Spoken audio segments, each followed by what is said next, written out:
llega a las comunidades. Entonces, el conflicto social viene de la comunidad que ve pasar la riqueza en sus narices, que los llena de polvo por carreteras que no son asfaltadas y encima no reciben absolutamente nada.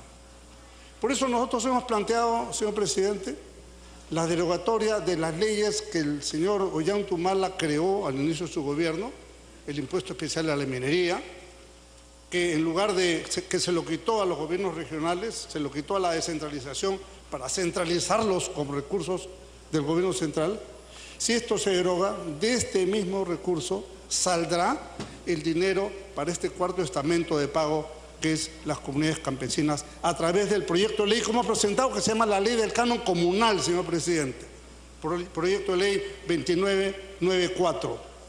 Creo que esta es una solución muy importante para poder atender a las comunidades del área de influencia de un yacimiento minero. Y en este tema, y también tratando los temas tributarios, quiero llamar la atención de un tema que realmente es escandaloso, señor presidente. Cuando una empresa minera, propietaria de un yacimiento, transfiere sus acciones en el extranjero, no paga impuestos en el Perú. ¿Por qué? Si lo que está transfiriendo es la riqueza del yacimiento, no son las acciones es la figura. El tema es el yacimiento. Entonces, nosotros no estamos de acuerdo, como se ha dicho, las acciones de empresas comunes y corrientes se pueden transferir y seguir su régimen normal. El tema es cuando lo que se transfiere en realidad es un yacimiento, que es un recurso natural del Perú. Y por tanto, creo que este es un tema que hay que estudiarlo profundamente a través del sector de economía y finanzas para buscar la mejor solución al respecto. También la célula parlamentaria aprista está impulsando un proyecto de ley para controlar, para regular las fusiones empresariales a efecto de que mecanismos monopólicos de abuso de dominio de mercado no atenten contra la economía popular. Esto está, ya hay varios proyectos, creo que esto se va a seguir discutiendo, es muy importante la participación del Ejecutivo en este tema y quiero poner un ejemplo. Y ha hecho muy bien el primer ministro en mencionar el tema de las medicinas. Hay un riesgo en las medicinas. Y estoy convencido, porque lo he conversado, que la señora ministra de Salud tiene perfecta convicción del tema y conocimiento y le va a dar la prioridad del caso. Necesitamos manejar una ley para que los medicamentos genéricos estén obligatoriamente en una proporción aceptable en las farmacias de todo el Perú. En este momento no hay, vayan ustedes a cualquier farmacia, es un cuento. Entonces, si nosotros ponemos medicinas genéricas que valen 5 o 10 veces menos a veces que las medicinas de marca, pues eso regula el mercado naturalmente. Y creo que sería una gran acción a tomar. En los próximos días tenemos un compromiso con la señora ministra y con el sector empresarial y otros sectores para discutir este tema aquí en el Congreso y encontrar fórmulas que contribuyan en este punto que es central. Y ya que hablamos de salud, permítame hacer una digresión al tema de la seguridad social. El Estado le debe a la seguridad social 3.844 millones de soles. Y la SUNAT, que había cobrado en los últimos tiempos 471 millones de soles, que es parte de estos 3.000 y pico, los derivó al MEF, señor primer ministro. El MEF se lo tiene que devolver a la seguridad social, es su plata, es la retención que ha hecho SUNAT de las aportaciones de los trabajadores. Entonces no está bien, no es correcto, porque SUNAT tampoco no hace trabajo gratis, cobra 1% de comisión por esta cobranza. O sea, cobró la comisión, pero se quedó con el fondo, o con parte del fondo. Creo que este es un tema que también hay que ver en la forma más pronta que este dinero se restituye. Si no, vamos al seguro, pues no hay medicinas, no hay camas, no hay médicos, etcétera. Soy parte del equipo de congresistas que está trabajando con el gobierno el tema tributario. Y de paso, permítame decir, el señor primer ministro ha pedido facultades legislativas, pero no estaba en el texto. O lo omitieron, usted se inspiró al último minuto, pero no está mal, no estamos en contra. Hago una sugerencia que tiene precedentes en la vida congresal. Ese tema deberíamos trabajarlo a la limón, dar facultades, pero trabajarlo a la limón entre el Ejecutivo y la Comisión Congresal. Y va a ver usted que encontraremos las mejores soluciones Para eso estamos trabajando intensamente y el grupo parlamentario está totalmente comprometido. Los colegas que estamos acá están muy comprometidos en este tema. Y repito, hay antecedentes que se han creado esta función mixta, Congreso Ejecutivo, para efecto de sacar con mayor eficiencia delegación de facultades. Sin duda, una de las vías que estamos trabajando es el tema de las exoneraciones. Es una vergüenza, señor presidente, que 2.000 millones de soles anuales se van en exoneraciones solamente en el rubro universidades privadas. 2 minutos, sesionar.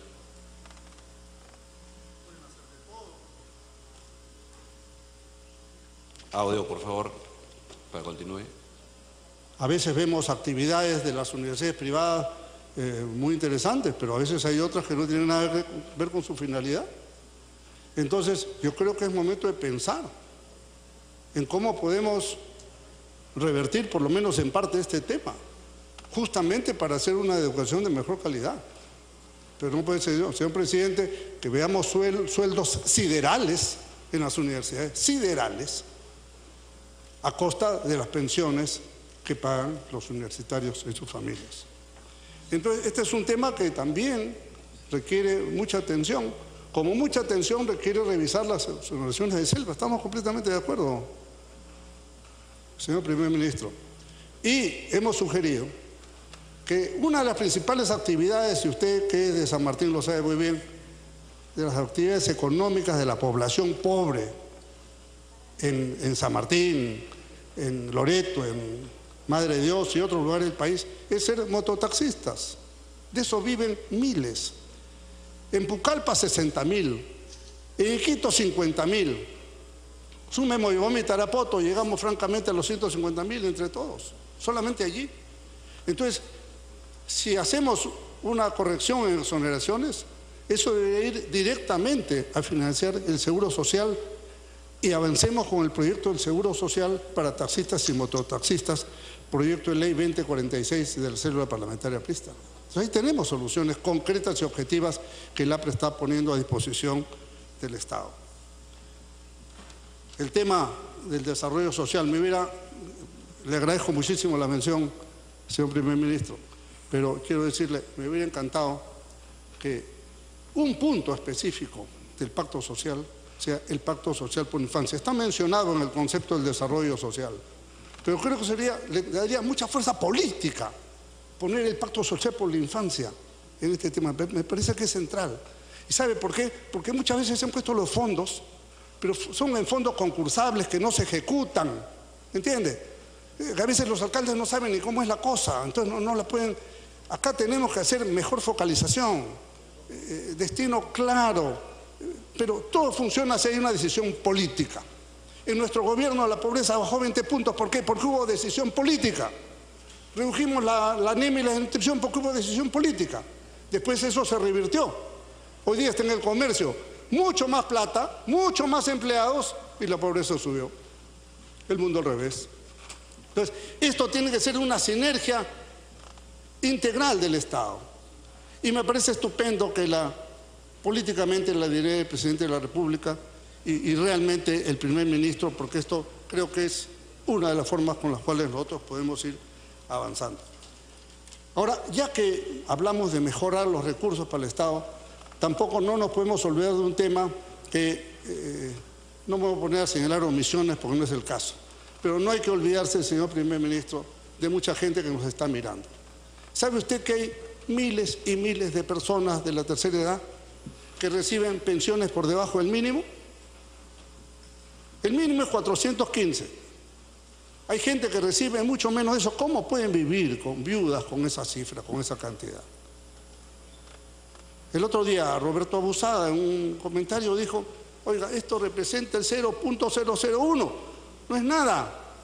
O sea, esto se puede resolver, como se puede resolver, señor presidente, termino, por ejemplo, los interminables juicios que hay para reclamar pequeños reajustes de pensiones, que son los mismos jueces contenciosos administrativos que resuelven los temas más complicados que van de contrataciones públicas, tienen que resolver juicios de millones y al costado el mayor número de juicios de pequeñas, 100 soles más, 50 soles más, 80 soles más, de los jubilados que están todos los días reclamando ahí. Cortemos por lo sano, señor presidente.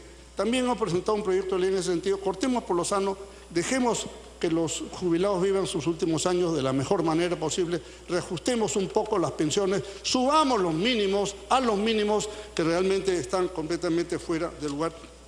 Y también no nos olvidemos de los trabajadores activos. Hay muchos trabajadores, por ejemplo, los auxiliares de educación, FENTAS, en fin, gente que recibe a veces del Estado menos del sueldo mínimo. Estos son puntos de vista, señor presidente, que sin duda no menoscaban en absoluto nuestra voluntad de apoyar la acción del gobierno, de conceder el voto de confianza y, por supuesto, estar atento al cumplimiento de las metas y objetivos que el régimen se ha trazado. Muchas gracias, señor presidente.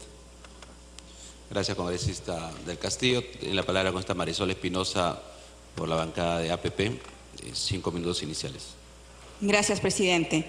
Con bastante atención hemos escuchado las líneas maestras, básicamente vinculadas a todo lo que significa lucha contra la corrupción, estabilidad económica, crecimiento, producción y definitivamente desarrollo y descentralización.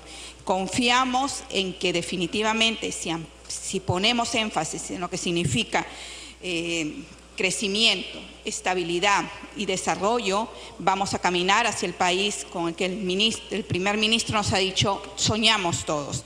Pero definitivamente, señor Premier, para avanzar tenemos que empezar. Primero, señor presidente del Consejo de Ministros, por su intermedio, señor presidente del Congreso, con la reconstrucción. No podemos hablar de una reconstrucción si no somos capaces de resolver la rehabilitación de 500 metros de canal de Lágrimas de Curumuy.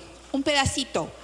El Ministerio de Agricultura tiene fondos, el gobierno regional tiene fondos, el Ministerio de Agricultura tiene una serie de subsectores, como lo ha dicho el propio Premier, todos con diferente chalequito, pero a ninguno le corresponde. Se lavan las manos, señor presidente. Así no podemos hacer reconstrucción. ¿Qué reconstrucción podemos hacer si no hay recursos? ¿Qué reconstrucción podemos hacer si a la persona que tiene que hacer la reconstrucción, los ministerios no le facilitan los expedientes técnicos, los llevan, nos traen, nos regresan? ¿Cómo podemos hablar de reconstrucción, señor presidente, mientras nuestra gente sigue muriéndose en medio del calor, debajo de las carpas? Esto es lo que realmente tenemos que empezar a hacer ahora, ya, no para mañana, no para pasado. Eso es lo que realmente queremos hablar de reconstrucción, señor presidente. Tenemos que hacerlo ahora. Queremos hablar de microempresa. Y para hablar de microempresa no podemos seguir apostando solo por programas sociales que nunca gradúan a las personas que están ahí, nunca las sacan de la pobreza y a la más mínima distorsión vuelven a caer en la pobreza. No podemos seguir amparando programas sociales que promueven la ociosidad, señor presidente, porque mientras la madre va a cobrar, el esposo o la persona que vive con ella está esperando que cobre alrededor para tomar la cerveza. Eso, señor presidente, es lo que tenemos que avanzar y luchar. Pero sobre todo, tenemos que garantizar que nuestros niños estén bien nutridos. Y para que nuestros niños estén bien nutridos, no basta con dictar desde Lima un programa alimenticio. Cada región tiene una cultura, una costumbre, y cada región tiene recursos propios para garantizar nutrición. El mismo Premier lo ha señalado con el tema de la leche. El tema o darles a los niños en algunas zonas un té de plátano, lo cual es inconcebible, señor presidente. Nunca vamos a nutrir a una criatura con un té de plátano porque también es de la zona. Un estudio metodológico adecuado de la nutrición que requieren nuestros pobladores nos va a ayudar. Y para esto necesitamos garantizar, señor presidente, agua potable y alcantarillado. Si no garantizamos que nuestros niños puedan lavarse las manos, van a seguir desnutridos porque van a seguir los problemas del estómago, van a seguir los problemas intestinales. Y este es el problema, o sea, no es un sector el que tiene cada ministerio. Yo me ocupo de una tarea, es una tarea intersectorial y nosotros confiamos en que el Premier hará esta tarea básicamente intersectorial. Señor presidente, nosotros hablamos de la necesidad de impulsar la microempresa, pero no vamos a lograr caminar hacia la exportación si nuestro organismo promotor, PROMPERÚ, en la feria que acaba de terminar en Bélgica, y espero que el presidente, que el canciller tome nota, no podemos garantizar si le ponemos un muro. ¿Quiénes pueden exponer en el stand de PROMPERÚ? Los que ya han exportado. ¿Cómo vamos a garantizar que el pescador de Sechura, que el agricultor de Mazamaris, que el productor de Ayacucho pueda llevar su producción, su mejor café, su mejor cacao, su mejor concha de abanico, si le ponen un requisito, haber exportado?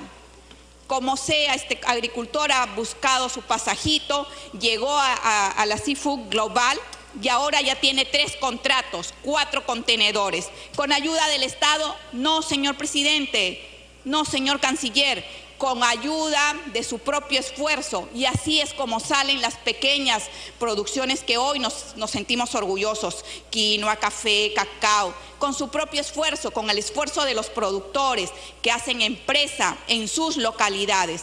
Y este es el gran reto y un mensaje. ¿Cómo podemos exportar, señor presidente, si ahorita los atuneros están alrededor de una marcha porque ya hay un barco con exploración petrolífera en Paita? ¿Cómo podemos exportar, señor presidente, si entre Sanipes y la Cancillería van y vienen los expedientes para enlistar a los productores? ¿Cómo vamos a hacerlo? En este juego y en este paseo se pierde tiempo, se pierden años, se pierde vida, se pierde plata y nunca llega a la producción. El sueño del negocio propio, el sueño de poder exportar, el sueño de poder salir adelante, no se logra de esta manera. Y estas son las tareas en las que hay que ponerle muñeca y ajustarlo, pero hacerlo. Para eso es el Ejecutivo. Señor presidente, yo también voy a poner mucho énfasis en el tema de la agricultura. Y usted efectivamente ha dicho que es el corazón verde del agro. Un plan nacional de cultivo, pero un plan nacional de cultivo que requiere definitivamente agua. Un plan de cultivo que necesita represas, que no están en el plan nacional. ¿Dónde está Vilcazán? ¿Dónde está? Usted ha señalado efectivamente Chavimochi, que ponerlo en marcha. Pero ¿dónde están los otros grandes proyectos? Candarave, por ejemplo, en Tacna. Eso es lo que necesitamos para reactivar la agricultura, pensar en una agricultura de exportación, y por eso hay que saludar también que no como los anteriores que querían asfixiar al Banco Agrario. El Banco Agrario fue diseñado para apoyar y promover a los pequeños productores. Si no somos capaces de sacar adelante a nuestros agricultores, no vamos a reducir la pobreza, no vamos a tener puestos de trabajo. 1 de cada 4 ciudadanos se trabaja en la agricultura y por eso tenemos que ponerle mucho énfasis al tema de la agricultura. Señor presidente. Finalmente, señor presidente, ¿cómo vamos a luchar contra la corrupción si seguimos con los mismos mecanismos que ya fracasaron? Los organismos internacionales que ponían frenos para saber cómo iban los contratos, en qué condiciones se firmaban, cómo estaban las adendas. No, porque yo soy organismo internacional, me baso en mecanismos de protección de inmunidad internacional. Así no podemos avanzar. Si queremos avanzar en la lucha contra la corrupción, no podemos escuchar a un Ministerio de Economía, señor presidente, diciendo que los contratos son sagrados.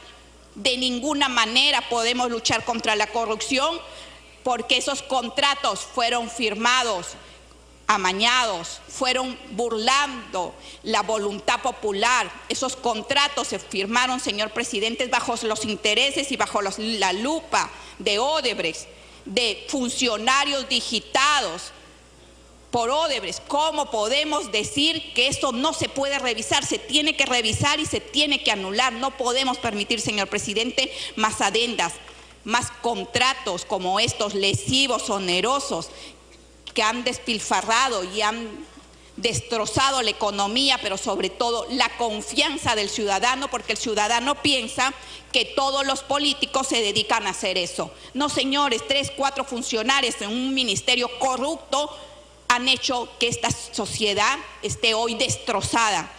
Han hecho que esas 13.000 millones de exoneraciones nos afecten. Nosotros no podemos conseguir una escuela de 300.000 soles, no podemos reparar un acueducto que no cuesta más de 10.000 soles, pero sin embargo, señor presidente, se siguen otorgando contratos de 150.000 millones. Esa es la realidad. Contra eso tenemos que luchar. Y si no estamos dispuestos a hacerlo, señor presidente, no vamos a avanzar y no vamos a lograr el sueño del país con desarrollo con el que todos soñamos. Y para eso también tenemos que educarnos, pero no podemos seguir educándonos como hasta ahora, peleando entre el Ministerio y el PRONIE, el Ministerio de Educación y el PRONIE, quién hace la escuela, cuando la verdadera pelea, señor presidente, es nuevo tipo de educación, cómo educar a una gente en un contexto moderno, donde ya las empresas para crear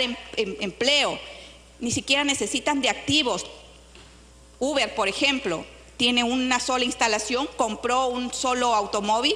No, pero son empresas que facturan millones y millones. Necesitamos, señor presidente, una SUNAT activa, no una SUNAT para que le quite al pobre microempresario que recién empieza y le cierra y le pone el cartel de 10 kilómetros, para que cobre, señor presidente, los impuestos que no cobra 15 o 10 empresas que se beneficien y deben más de 3.000, 4.000, 5.000 millones y nadie le hace la detracción. Pero si el chiquito o el bodeguero de la esquina no paga el impuesto en el mes que le corresponde, lo cierran y lo desaparecen. Esa es la gran reforma que necesitamos, una reforma pensada en el ciudadano, una reforma pensada en el país y una reforma, como ha dicho el Premier, que va a ir a las zonas y que va a ir adaptando a la realidad de cada región las necesidades que tenemos. Tenemos mucha confianza, mucha expectativa en que hay que hacer cambios, pero hay que hacer cambios pensando no desde cada ministerio como una parcela, no desde cada ministerio, señor presidente,